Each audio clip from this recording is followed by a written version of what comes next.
His ex-wife's red minivan takes up the rest of the space. She left it behind, along with everything else except the kids, when she moved to Hawaii last year. "A good car go to waste like that," the cleaning lady said one day when she was looking for a hose. Her name is Oli. She's from Trinidad, and she saves things like the plastic scoops from laundry detergent boxes to send back home. That garage makes Oli crazy. I ride down Carlton Street, run the red at Beacon, and head up to Comm Ave. Traffic thunders past. I slide forward, off the bike seat, and wait with a growing pileup of students for the light to change. A few of them admire my ride. It's an old banana bike I found at a dump in Rhode Island in May. Luke and I fixed it up, put on a new greased-up chain, tightened the brake cables, and shimmied the rusty seat shaft until it slid up to my height. The gear shift is built into the crossbar, which makes it feel more powerful than it is, as if there's a secret engine somewhere. I like the whole motorcycle feel of it, with the raised vertical handlebars and the long quilted seat and the tall bar in back I lean against while coasting.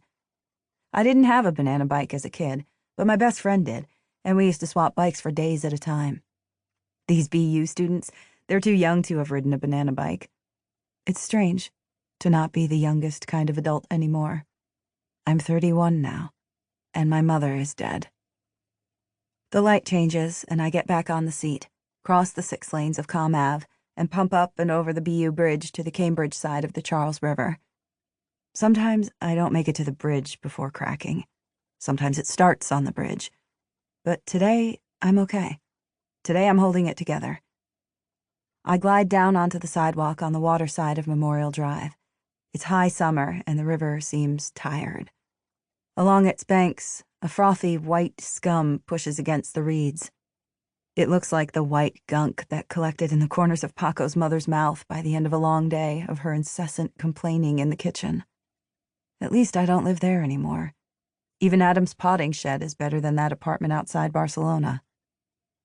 I cross at River Street and Western Ave and veer off the concrete onto the dirt path that runs close to the river's edge. I'm all right. I'm still all right. Until I see the geese. They're in their spot near the base of the footbridge, 20, maybe 30 of them, fussing about, torquing their necks and thrusting their beaks into their own feathers, or the feathers of others, or at the few remaining tufts of grass in the dirt. Their sounds grow louder as I get closer, grunts and mutterings and indignant squawks. They're used to interruptions on their path and move as little as possible to get out of my way, some pretending to nip at my ankles as I pedal through, a few letting their butt feathers swish through my spokes. Only the hysterical ones bolt for the water, shrieking as if under attack. I love these geese. They make my chest tight and full and help me believe that things will be all right again, that I will pass through this time as I have passed through other times, that the vast and threatening blank ahead of me is a mere specter, that life is lighter and more playful than I'm giving it credit for. But right on the heels of that feeling, that suspicion that all is not yet lost, comes the urge to tell my mother. Tell her that I am okay today, that I have felt something close to happiness, that I might still be capable of feeling happy. She will want to know that, but I can't tell her. That's the wall I always slam into on a good morning like this. My mother will be worrying about me, and I can't tell her that I'm okay. The geese don't care that I'm crying again. They're used to it. They chortle and squall and cover up the sounds I make. A runner approaches and veers up off the path, sensing I don't see her. The geese thin out by the big boathouse. At the Lars Anderson Bridge, I turn right, up JFK toward Harvard Square. It's a purging of sorts, that ride, and usually lasts me a few hours.